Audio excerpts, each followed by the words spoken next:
ನಮಸ್ತೆ ವೀಕ್ಷಕರೇ, ನಾವಿಂದು ಗಣರಾಜ್ಯ ದಿನದ ಭಾಷಣವನ್ನು ಈ ವಿಡಿಯೋದಲ್ಲಿ ನೋಡಲಿದ್ದೇವೆ. ಮಾನ್ಯ ಮುಖ್ಯ ಅತಿಥಿಗಳೇ, ವೇದಿಕೆಯ ಮೇಲಿರುವ ಗಣ್ಯರೇ, ನನ್ನ ಪ್ರೀತಿಯ ಶಿಕ್ಷಕರೇ, ಸಹೋದರ ಸಹೋದರಿಯರೇ ಮತ್ತು ಪ್ರಿಯ ದೇಶ ಬಾಂಧವರೇ, ಎಲ್ಲರಿಗೂ ನನ್ನ ಹೃದಯಪೂರ್ವಕ ನಮಸ್ಕಾರಗಳು. ಇವತ್ತು ನಾವು ಎಲ್ಲರೂ ಇಲ್ಲಿ ಒಂದಾಗಿ ಸೇರಿರುವುದು ನಮ್ಮ ದೇಶದ ಅತ್ಯಂತ ಮಹತ್ವದ ಹಬ್ಬವಾದ ಗಣರಾಜ್ಯೋತ್ಸವವನ್ನು ಸಂಭ್ರಮದಿಂದ ಆಚರಿಸಲು. ಈ ಪವಿತ್ರ ದಿನ ನಮ್ಮ ದೇಶಕ್ಕೆ ಸ್ವತಂತ್ರ ಆಡಳಿತ ವ್ಯವಸ್ಥೆ ದೊರಕಿದ ದಿನವಾಗಿದ್ದು, ಪ್ರತಿಯೊಬ್ಬ ಭಾರತೀಯನಿಗೂ ಹೆಮ್ಮೆಯ ದಿನವಾಗಿದೆ. ಜನವರಿ 26, 1950 ಭಾರತವು ತನ್ನದೇ ಆದ ಸಂವಿಧಾನವನ್ನು ಜಾರಿಗೆ ತಂದು ಸಂಪೂರ್ಣ ಗಣರಾಜ್ಯ ರಾಷ್ಟ್ರವಾಗಿ ಘೋಷಿಸಲ್ಪಟ್ಟಿತು.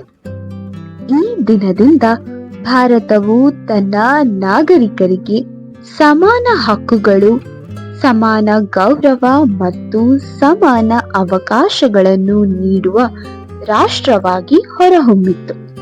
ನಮ್ಮ ಸಂವಿಧಾನವು ವಿಶ್ವದಲ್ಲಿ ಅತಿ ದೊಡ್ಡ ಹಾಗೂ ಅತ್ಯಂತ ಸಮಗ್ರ ಸಂವಿಧಾನಗಳಲ್ಲಿ ಒಂದಾಗಿತ್ತು. ಅದು ನಮ್ಮ ರಾಷ್ಟ್ರದ ಆತ್ಮವಾಗಿದೆ.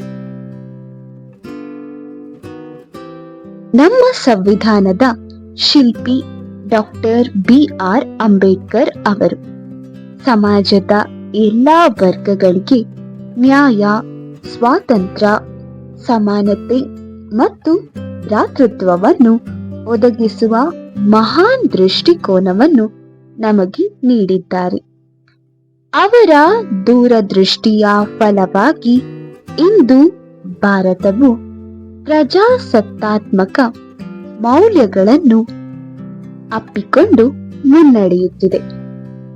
ಸಂವಿಧಾನವು ಕೇವಲ ಕಾನೂನುಗಳ ಸಂಕಲನ ಮಾತ್ರವಲ್ಲ, ಅದು ನಮ್ಮ ಬದುಕಿನ ಮಾರ್ಗದರ್ಶಿಯಾಗಿದೆ. ಸ್ವಾತಂತ್ರ್ಯಕ್ಕಾಗಿ ಹೋರಾಡಿದ ಅನೇಕ ವೀರ ಯೋಧರು ಮತ್ತು ಮಹಾನ್ ನಾಯಕರು ತಮ್ಮ ಪ್ರಾಣ ತ್ಯಾಗ ಮಾಡಿದ್ದರಿಂದಲೇ ಇಂದು ನಾವು ಸ್ವತಂತ್ರವಾಗಿ ಉಸಿರಾಡುತ್ತಿದ್ದೇವೆ. ಮಹಾತ್ಮ ಗಾಂಧೀಜಿ, ನೆಹರೂಜಿ, ಸುಭಾಷ್ ಚಂದ್ರ ಬೋಸ್, ಭಗತ್ ಸಿಂಗ್ ಸೇರಿದಂತೆ ಅನೇಕ ವೀರರು ನಮ್ಮ ದೇಶಕ್ಕಾಗಿ ತಮ್ಮ ಜೀವನವನ್ನೇ ಅರ್ಪಿಸಿದರು. ಅವರ ತ್ಯಾಗವನ್ನು ನೆನಪಿಸಿಕೊಂಡಾಗ ನಮ್ಮ ಹೃದಯ ಗೌರವದಿಂದ ತುಂಬುತ್ತದೆ. ಗಣರಾಜ್ಯೋತ್ಸವವು ನಮಗೆ ನಮ್ಮ ಹಕ್ಕುಗಳ ಜೊತೆಗೆ ನಮ್ಮ ಕರ್ತವ್ಯಗಳನ್ನು ನೆನಪಿಸುತ್ತದೆ. ರಾಷ್ಟ್ರದ ಆಸ್ತಿಯನ್ನು ರಕ್ಷಿಸುವುದು, ಕಾನೂನನ್ನು ಪಾಲಿಸುವುದು, ಪರಸ್ಪರ ಗೌರವದಿಂದ ಬದುಕುವುದು ಹಾಗೂ ದೇಶದ ಏಕತೆ ಮತ್ತು ಅಖಂಡತೆಯನ್ನು ಕಾಪಾಡುವುದು ನಮ್ಮ ಪ್ರತಿಯೊಬ್ಬರ ಜವಾಬ್ದಾರಿಯಾಗಿದೆ. ಒಳ್ಳೆಯ ನಾಗರಿಕರಾಗುವುದು ದೇಶ ಸೇವೆಯ ಮೊದಲ ಹೆಜ್ಜೆಯಾಗಿದೆ. ಭಾರತವು ವಿಭಿನ್ನ ಭಾಷೆ, ಧರ್ಮ, ಸಂಸ್ಕೃತಿ ಮತ್ತು ಆಚರಣೆಗಳ ದೇಶ. ಈ ವೈವಿಧ್ಯತೆಯಲ್ಲಿ ನಮ್ಮ ಏಕತೆ ಅಡಗಿದೆ. ವಿವಿಧತೆಯಲ್ಲಿ ಏಕತೆ ಎಂಬ ನಮ್ಮ ರಾಷ್ಟ್ರದ ತತ್ವವು ಇಡೀ ವಿಶ್ವಕ್ಕೆ ಮಾದರಿಯಾಗಿದೆ. ನಾವು ಎಲ್ಲರೂ ಭಾರತೀಯರು ಎಂಬ ಭಾವನೆ ನಮ್ಮನ್ನು ಒಂದಾಗಿ ಕಟ್ಟಿಹಾಕಿದೆ. ಇಂದು ನಮ್ಮ ದೇಶ ವಿಜ್ಞಾನ, ತಂತ್ರಜ್ಞಾನ, ಕೃಷಿ, ಶಿಕ್ಷಣ, ವೈದ್ಯಕೀಯ ಮತ್ತು ಅಂತರಿಕ್ಷ ಕ್ಷೇತ್ರಗಳಲ್ಲಿ ಅಪಾರ ಸಾಧನೆ ಮಾಡುತ್ತಿದೆ. ಇಸ್ರೋ ಸಾಧನೆಗಳು, ಡಿಜಿಟಲ್ ಇಂಡಿಯಾ, ಸ್ಟಾರ್ಟ್ಅಪ್ ಸಂಸ್ಕೃತಿ ನಮ್ಮ ದೇಶವನ್ನು ವಿಶ್ವ ಮಟ್ಟದಲ್ಲಿ ಗುರುತಿಸುವಂತೆ ಮಾಡಿವೆ. ಇದು ಯುವ ಜನರ ಶ್ರಮ ಮತ್ತು ದೇಶ ಪ್ರೇಮದ ಫಲವಾಗಿದೆ. ಯುವ ಜನತೆ ರಾಷ್ಟ್ರದ ಭವಿಷ್ಯ. ಯುವಕರು ಶಿಸ್ತು, ಶ್ರಮ ಮತ್ತು ನೈತಿಕ ಮೌಲ್ಯಗಳನ್ನು ಅಳವಡಿಸಿಕೊಂಡಾಗ ಮಾತ್ರ ಭಾರತವು ವಿಶ್ವಗುರುವಾಗಲು ಸಾಧ್ಯ. ಶಿಕ್ಷಣವನ್ನು ಶಸ್ತ್ರವಾಗಿ ಬಳಸಿಕೊಂಡು ಸಮಾಜದಲ್ಲಿ ಬದಲಾವಣೆ ತರುವ ಜವಾಬ್ದಾರಿ ಯುವಕರ ಮೇಲಿದೆ.